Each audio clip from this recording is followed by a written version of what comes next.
Bonjour, maintenant je vous tout le temps de l'heure à laquelle vous me suivez. Depuis la semaine passée, nous avons commencé notre séminaire et aujourd'hui est consacré au deuxième épisode de toujours à l'introduction. Sans plus tarder, nous démarrons.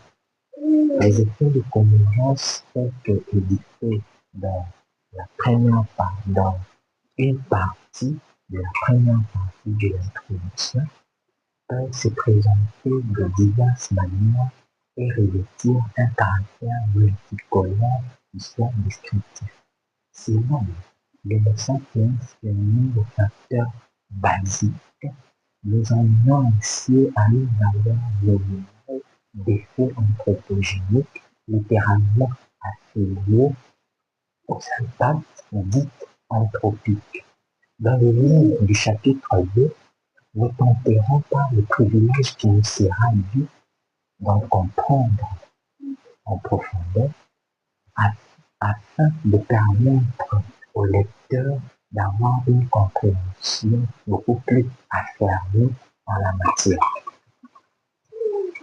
Donc, étant compris comme la cause causale de ces impacts s'y retrouve sans nul doute autant d'être au centre des rétroactions dominées par une règle simple, la règle de 3T. Que signifie cette règle? Le contenu d'abord de cette règle dit quoi? Je t'accompagne. Non, ça commence, tu m'aides, je t'accompagne, je te tue.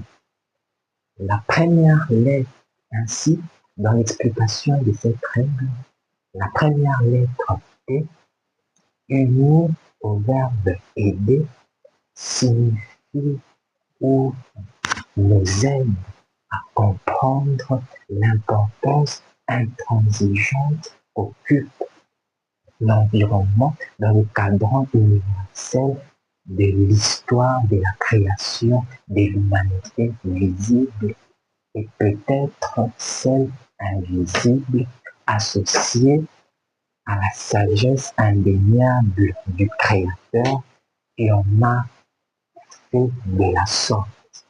On a fait de la sorte.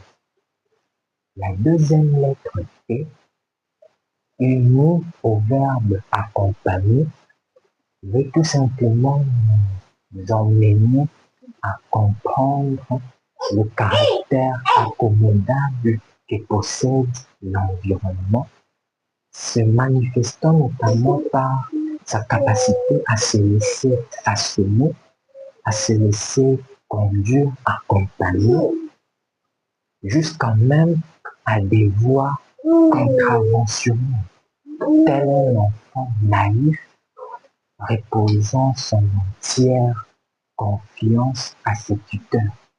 Et vous connaissez la suite. La troisième lettre T,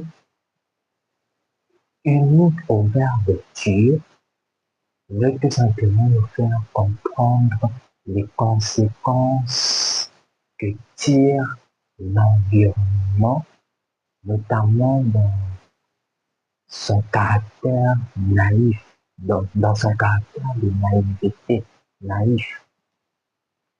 Nous prenons l'exemple d'un enfant qui accorde l'intégralité de sa confiance, par exemple, à ses tuteurs ou à ses amis. L'enfant aide, l'enfant est accompagné et l'enfant peut être tué également, poignardé. On se retrouve la semaine prochaine pour la troisième et la dernière partie de notre introduction avant d'attaquer le premier chapitre. Je vous remercie.